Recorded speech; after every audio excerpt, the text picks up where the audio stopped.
Hi guys, welcome back to my channel. I hope you all are doing great. So some of you have asked for my reasoning and cons strategy and approach. So मेरे जो mock test के videos हैं उस पे कुछ लोगों ने comment किया था इसी से related. तो स्ट्रैटेजी का वीडियो तो मैं अभी नहीं बना पाई बिकॉज मेरा भी एग्ज़ाम है अभी 18th को. सो इतना टाइम नहीं रहता है. बट अप्रोच का आई थॉट कि आज वीडियो शेयर कर देते हैं कि मेरी क्या अप्रोच है रीजनिंग के लिए.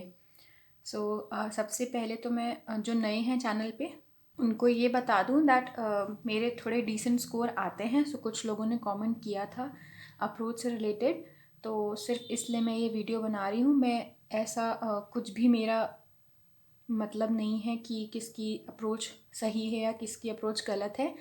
आप लोग जैसा भी आपको ठीक लगता है वैसी अपनी स्ट्रैटेजी एंड अप्रोच फॉलो करिए.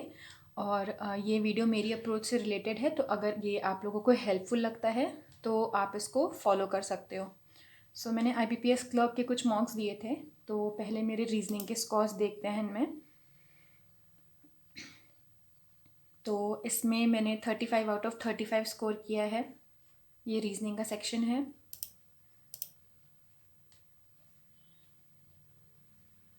इसमें मेरा स्कोर है 29 रीजनिंग में. और इसमें भी मेरा स्कोर है 35. तो आप ये देख रहे हो कि थोड़ा डिसेंट स्कोर है. 25 प्लस में रहता है, 20 इनफैक्ट 26 27 प्लस में रहता है मेरा स्कोर. फर्स्ट ऑफ ऑल मैं ये बता दूं दैट प्रैक्टिस मॉक का कंटेंट पेड होता है. ये मेरा पेड टेस्ट सीरीज़ है. सो मैं इसके सॉल्यूशन से आपको नहीं दिखा सकती कि कैसे अप्रोच करना चाहिए. आई थॉट कि एक फ्री मॉक टेस्ट लेते हैं और उससे एक्सप्लेन करते हैं अपनी अप्रोच. तो आप यहाँ पे देखोगे मैंने टोटल 33 क्वेश्चंस अटैम्प्ट किए हैं और मेरे 2 क्वेश्चंस इनकरेक्ट हैं. तो अब आते हैं फर्स्ट क्वेश्चन पे. तो ये फर्स्ट क्वेश्चन हमारा है नंबर्स पे बेस्ड है. तो ये 3 डिजिट के नंबर्स हैं और इनसे रिलेटेड हमें क्वेश्चन सॉल्व करने हैं. तो ये क्वेश्चंस जब आते हैं एग्ज़ाम में तो मेरा ये रहता है कि ऐसे क्वेश्चंस को पहले अटैम्प्ट करना है. तो मेरी सीक्वेंस रहती है miscellaneous and then puzzles. But miscellaneous में भी मेरा सीन ये रहता है जैसे यहाँ पे सिंपल क्वेश्चंस हैं, 3 डिजिट के नंबर्स हैं तो और 5 नंबर दिए हुए हैं. तो इसमें कितना भी ट्विस्ट करके क्वेश्चंस देंगे हम लोग इजीली उसको सॉल्व कर सकते हैं और जल्दी सॉल्व कर सकते हैं. मतलब हमें पता है कि इसमें ज़्यादा टाइम कंज्यूमिंग नहीं है ये. तो सबसे पहले मैं ऐसे क्वेश्चंस को अटेम्प्ट कर लेती हूँ. तो इसके आई थिंक 4-5 क्वेश्चंस हैं.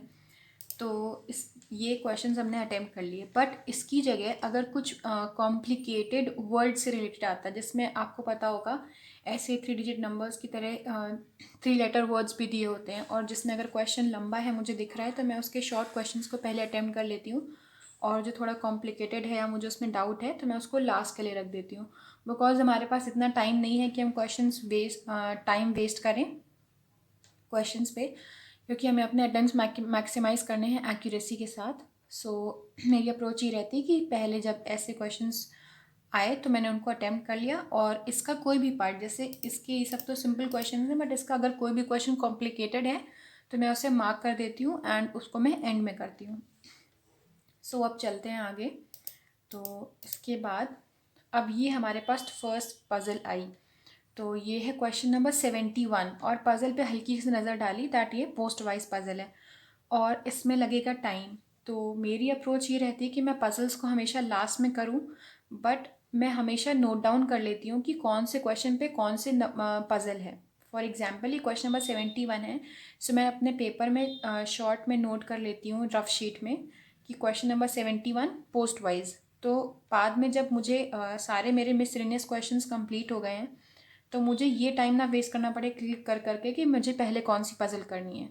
सबको अपना आइडिया होता है कि हम कौन सी पज़ल ज़्यादा अच्छे से कर सकते हैं, हम किस में ज़्यादा स्ट्रॉन्ग हैं. जब आप मॉक एनालिसिस करते हैं तो आपको अपनी स्ट्रेंथ्स और वीकनेसेस पता चल जाती हैं. तो उससे आपको ये आइडिया लग जाएगा. जैसे मुझे पता है कि मेरी पोस्ट वाइज पज़ल स्ट्रॉन्ग रहती है, सही होती है, तो मैं क्वेश्चन नंबर 71 पोस्ट वाइज. तो जब लास्ट में मैं पज़ल्स करना स्टार्ट करूँगी तो मैं सबसे पहले क्वेश्चन नंबर 71 पे जाऊँगी. तो अगर इसको नोट नहीं करेंगे तो हमें बार बार क्वेश्चंस पे स्विच करना पड़ेगा कि कौन सी पज़ल करनी थी हमें. तो ये आ गए पज़ल पे. तो इस पज़ल को मैंने कर दिया स्किप. नेक्स्ट क्वेश्चन खोला, मिसलेनियस क्वेश्चन है ये। How many letters between them in the word as they have in the English alphabetical series. तो ये क्वेश्चन तो बहुत कम टाइम लगता है, इसमें हो जाता है जल्दी। मैंने किया है 48 सेकेंड्स में, तो जबकि इसमें थोड़ा और कम टाइम लगना चाहिए आइडियली, बट ईजी था ये। तो ये क्वेश्चन कर लिया, इसको करेंगे, इसको स्किप नहीं करेंगे बिकॉज हमें मिसलेनियस क्वेश्चंस और जो जल्दी होते हैं वन लाइनर्स, इनको जल्दी जल्दी कंप्लीट करना है। सो ये हो गया। नेक्स्ट आते हैं इनइक्वालिटी। इनइक्वालिटी सिंपल है या फिर कोडेड है, मैं उसको अटेम्प्ट करती जाती हूँ जैसे ही वो सीक्वेंस में आता है। आई नेवर स्किप इनइक्वालिटी, क्योंकि आप छोटे छोटे क्वेश्चंस को स्किप करोगे तो आपका टाइम वेस्ट होगा। तो इस पे आगे इनइक्वालिटी में। अब नेक्स्ट हमारे पास फिर से पजल आई, और अब की बार ये दिख रहा है सर्कुलर टेबल। तो मैंने नोट डाउन कर लिया रफ शीट में question number 80 circular table. It doesn't matter कि वो कॉम्प्लिकेटेड है या इजी है, बट मैं उसको, जैसे ये दिख रहा है 3-4 लाइन का, बट हो सकता है मैं इस पजल में फंस जाऊँ, तो मैं पजल कभी भी पहले नहीं करती हूँ। सो क्वेश्चन नंबर 80 में मैं नोट कर लिया मैंने सर्कुलर टेबल, और लास्ट में फिर जब मैं आई तो मैंने सीक्वेंस देखा मुझे पहले कौन सी पजल करनी है, बाद में कौन सी करनी है। सो इसको मार्क करके हम आगे बढ़ गए स्किप करके। तो अभी हम आ गए डायरेक्शन सेंस के क्वेश्चन पे। तो डायरेक्शन के क्वेश्चंस इजी रहते हैं, ऐसा कुछ इतना कॉम्प्लिकेटेड नहीं रहेगा। अगर कुछ क्वेश्चंस वो ट्विस्ट करके दे भी देंगे तो हमें पता है कि ये ऐसी टॉपिक है कि ये ईजिली हो जाएगी। तो डायरेक्शन के क्वेश्चंस को मैं अटेम्प्ट कर लेती हूँ, मतलब स्किप नहीं करना है उसको। तो अब ये आ गया क्वेश्चन नंबर 88, और ये है फिर से पज़ल, और ये वीक डेज़ की पज़ल है। तो इसको मैंने फिर से रफ शीट में नोट कर लिया कि क्वेश्चन नंबर 88 पे वीक डेज़ की पज़ल है। तो हम पज़ल को स्किप करेंगे, और ये आगे हमारे पास सिलॉग्स। तो सिलॉग्स अटेम्प्ट करते चलेंगे बिकॉज ये तुरंत हो जाता है। और लास्ट में आ गई हमारे पास फिर से पज़ल। तो अब तो लास्ट में पज़ल आई गई है तो इसको नोट करने की नीड नहीं है, मतलब मैं ये देख लूँगी कि मुझे ये पज़ल अटेम्प्ट करनी है पहले या फिर जो मैंने पहले मार्क की थी। और एक और बात है इम्पॉर्टेंट इसमें, जैसे इस वाले मॉक टेस्ट में रीजनिंग में ब्लड रिलेशंस नहीं था, बट जिस मॉक टेस्ट में ब्लड रिलेशंस रहता है तो मैं ब्लड रिलेशन के क्वेश्चन को पढ़ती हूँ कि इफ़ वो क्वेश्चन ईजिली सॉल्व हो जाएगा तो मैं उसको सॉल्व कर लेती हूँ। बट अगर मैं उस ब्लड रिलेशन में फंस गई, क्योंकि कभी कभी ब्लड रिलेशंस एग्जाम में थोड़े से कॉम्प्लिकेटेड होते हैं, तो अगर मैं उसमें फंस जाती हूँ तो मैं उसको फिर लास्ट के लिए छोड़ देती हूँ ब्लड रिलेशन को, बिकॉज अगर टाइम वेस्ट हो जाएगा तो उतने में हम दूसरी पजल के कुछ क्वेश्चंस कर सकते हैं। सो इस मॉक टेस्ट में तो नहीं था ब्लड रिलेशन। तो अब आ गया ये, तो मेरे पास है क्वेश्चन नंबर 71 पे, क्वेश्चन नंबर 88 पे, और अब ये आ गया 97 पे। तो ये सिंपल दिख रही है ट्राइंगुलर पजल, तो मैंने इसमें पहले इसको अटेम्प्ट कर लिया था 1 मिनट 25 सेकेंड्स में कर लिया था मैंने इसको। सो ये हो गई सिंपल पजल, तो इसको अटेम्प्ट कर लिया। और अब उसके बाद जब यहाँ पे 100 पे आए तो ये वाला क्वेश्चन हो गया। तो अब मुझे पता है कि मेरी पोस्ट वाइज पजल स्ट्रॉन्ग है, और वो थी क्वेश्चन नंबर 71 पे आई गेस। तो मैं इस पे आ गई क्वेश्चन नंबर 71 पे। इसको मैंने किया था 1 मिनट 20 सेकेंड्स में, तो इसको मैंने सॉल्व कर लिया पोस्ट वाइज पजल को। उसके बाद मैं आ गई 88 पे थी पजल, फिर मैंने अपनी वीकडेज़ की पजल सॉल्व की। और जब मेरे पास सारी पजल्स मेरी कंप्लीट हो गई तो उसके बाद अगर मेरे पास टाइम बचा है, यूजुअली बच जाता है, तो अगर बचा है टाइम तो फिर मैंने जो मिसलेनियस का क्वेश्चन कोई कॉम्प्लिकेटेड है वो छोड़ा है, या फिर जिस क्वेश्चन में मुझे डाउट था कि मैंने उसको सही किया है या नहीं, तो मैं उस क्वेश्चन को अटेम्प्ट कर लेती हूँ। या फिर जो मैंने ब्लड रिलेशन पहले छोड़ रखा हो कि उसको स्किप कर रखा हो कि बाद में करेंगे, तो वो ब्लड रिलेशन हम एंड में कर लेते हैं। तो ये हो गई चीज़। तो मेरा बेसिकली मेरा सीक्वेंस ये है कि मिसलेनियस क्वेश्चंस को पहले करना है, और पजल्स को हम रैंडमली स्किप करते हुए नहीं चले जाएंगे। नोट करना इज़ इम्पॉर्टेंट, क्योंकि मुझे ऐसा लगता है कि बाद में आप क्वेश्चंस पे जो इधर उधर स्विच करते रहोगे तो आपका थोड़ा टाइम वेस्ट हो जाएगा। तो इससे अच्छा है कि आप कहीं पेपर में साइड में नोट कर लो। तो ये थी रीजनिंग को लेकर मेरी अप्रोच। अगर आप लोगों को ये हेल्पफुल लगती है तो आप इसे फॉलो कर सकते हो।